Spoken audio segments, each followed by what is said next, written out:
उसमें हमारे chief minister साहब ने एक दिन बोला था कि मैं इलेक्शन नहीं लड़ूंगा क्योंकि मुझे पीवान की ट्रांसफर के लिए एलजी के दरवाजे पे नहीं जाना है। उसके बाद उसने टोपी फैलाई कि मुझे वोट दे दो। तो ये तो उनका देखना पड़ेगा कि लोगों के सहूलियात कैसे हम क्या करेंगे, लोगों के जो तवक्कात है उन पे हम कैसे उतरेंगे पूरा। तो ये तो उनका काम है, उनको देखना। हमारा तो दूसरा कुछ रोल है, हमारा तो इसमें रोल ही नहीं बनता। हमारा तो ये रोल बनता है कि लोगों की मुश्किलात जो हैं, लोगों की प्रॉब्लम्स जो है, और जिस मंशूर पे इन्होंने इलेक्शन लड़ा है, जिस मंशूर के लिए इन्होंने इलेक्शन लड़ा है, उस मंशूर का वो क्या करते हैं, हमारा तो ये रोल है। बाकी उनके आपस में दरमियान क्या है तो हम उसमें घुसना भी नहीं चाहते। क्या वाकई सच में है या लोगों को दिखाते हैं। 52 मेंबर्स हैं, ये तो 2002 के बाद पहली बार इतनी मेजॉरिटी किसी जमात को मिली है। तो इसमें इसके बाद ये लोगों को ये बोलेंगे तो वो तो लोगों का काम है सुनना, पूछना, और इस पर क्या रद्द अमल होगा वो तो लोगों का काम है। तो स्टेटहुड को लेकर पीडीपी का क्या अभी स्टैंड? हमारा एक बहुत बड़ा मंशूर है। स्टेटहुड हमारे सामने एक छोटी सी चीज है। हमारा जो आइडेंटिटी हमारी थी जम्मू कश्मीर की, एक मुल्क था हमारा। या तो मुझसे पूछिए, आप अपने आपस में बात करिए।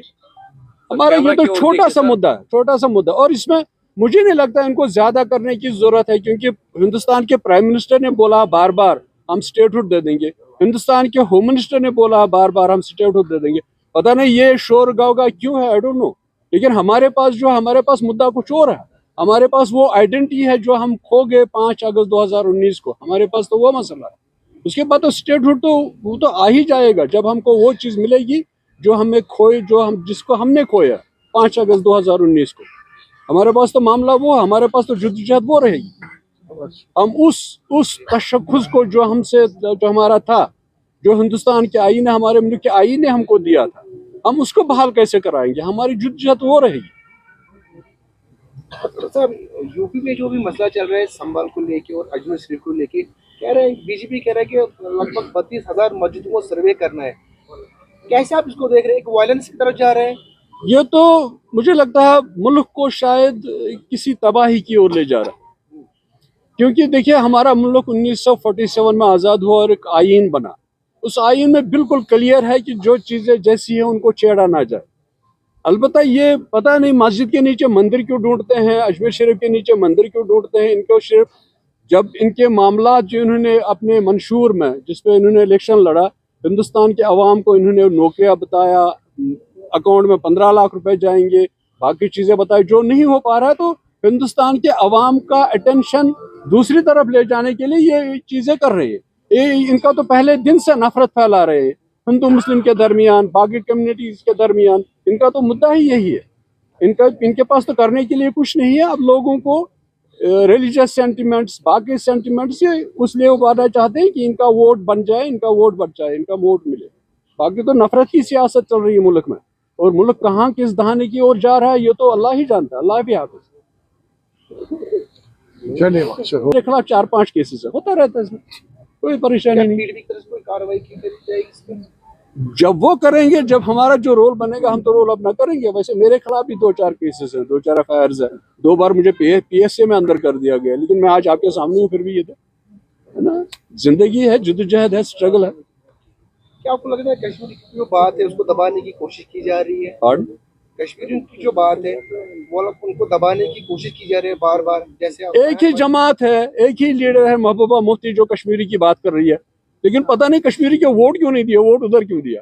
सरताज साहब, नेशनल कॉन्फ्रेंस ने वादा किया था कि 200 यूनिट्स यहाँ पर फ्री मिलेंगे। वो तो आपका काम है उनसे पूछना। नहीं, वो तो आपका काम है उनसे पूछना। किसी ने जो है वो नहीं, आप उनसे पूछ लीजिए जिन्होंने कहा था कि हम 200 यूनिट दे देंगे। आपको याद होगा, इससे बदतर हालात थे जब मुफ्ती साहब 2002 में चीफ मिनिस्टर बने, तो रातों रात बिजली कहां से आ गई। ये तो आप कैसे कराते, कैसे घोड़े को चलाते। आप सवार है तो घोड़ा चलेगा, आप नहीं सवार है तो घोड़ा गिरा देगा आपको। ठीक है। मोदी साहब, जिस तरह से अभी नेशनल कॉन्फ्रेंस ये कह रही है कि स्टेटहुड के लिए हम पूरी तरह से फाइट करेंगे, स्टेटहुड के लिए आप उनके साथ में हैं? शायद आपने मेरी वो जवाब नहीं सुना। देखिए, स्टेटहुड के लिए हिंदुस्तान का प्राइम मिनिस्टर बोलता हम दे देंगे, स्टेटहुड के लिए हिंदुस्तान का होम मिनिस्टर बोलता हम दे देंगे। आप क्यों लड़ रहे हैं? वो तो खुद दे देंगे। और हमारे पास तो ये छोटा सा मुद्दा है। हमारे पास मुद्दा वो है जो हमसे लिया गया। पास्ट में आप भी कहते आए हैं, जो आपकी सरबराह है वो भी कहते आ रहे हैं कि स्टेटहुड रेस्टोर होना चाहिए। उसमें उन्होंने कहा है कि अप्रोप्रिएट टाइम जब आएगा, और टाइम बिंग ये था सारा, लेकिन ये टाइम बिंग इतना लॉन्ग है। देखिए महबूबा जी ने इसीलिए यूनियन टेरिटरी में इलेक्शन नहीं लड़ा। मैंने बता दिया, दोहरा रहा हूं, मैं नहीं चाहिए था दोहराना। उमर अब्दुल्ला साहब ने ये कहा था मैं यूनियन टेरिटरी में हरगिज इलेक्शन नहीं लड़ूंगा, क्योंकि मुझे क्लास 4th एम्प्लॉय की ट्रांसफर के लिए LG के दरवाजे पर नहीं जाना पड़ेगा, मैं नहीं जाऊंगा। उसके बाद उसने 2 जगह इलेक्शन लड़ा, उसको तो मालूम था क्या होना है क्या नहीं होना है। तो इस बार स्टेटहुड जो बात है वो बहुत छोटी सी बात है हमारे पास, जो हमारा मुद्दा है जिसके लिए PDP जद्दोजहद कर रही है, वो है जो 5 अगस्त 2019 को BJP ने हमसे छीना। उसमें फिर वो आ ही जाएगा, छोटी छोटी चीजें। महबूबा मुफ्ती ने तो मैंने महबूबा मुफ्ती का नाम बोला, उसने खुद नहीं लड़ा। उसने सुनिए उसने खुद नहीं लड़ा। उसका जवाब उन्होंने कहा वो इस रियासत की सबसे मजबूत चीफ मिनिस्टर थी। जब वो चीफ मिनिस्टर थी 12,500 FIR उसने वापस ले लिए। किसी ने किया है? मुझे कोई चीफ मिनिस्टर दिखाइए जिसने एक FIR वापस लिया होगा। उसने बहसीत चीफ मिनिस्टर तमाम हिंदुस्तान के इतने बड़े मुल्क के पार्लियामेंट को आपके दरवाजे पे लाया। आप लोगों ने दरवाजा बंद कर दिया, इनके साथ बात करो। किसी ने किया? तो उसने उसमें यह सोचा कि यूनियन टेरिटरी में जब चीफ मिनिस्टर बनेगा वो तो एक म्यूनिसिपैलिटी का वो मेयर होगा। उसने खुद नहीं लड़ा, लेकिन हमारी पॉलिटिकल पार्टी है, इलेक्शन लड़ना है, इस मैदान में रहना है, आगे आगे चलना है। चलिए, थैंक यू। गलती नहीं थी, उस गलती को वो गलती नहीं थी। सुनिए, वो गलती नहीं थी। मुफ्ती साहब ने जम्मू और कश्मीर को इकट्ठे चलाने के लिए वो किया था। उसने जम्मू और कश्मीर को इकट्ठे रखने के लिए किया था। जम्मू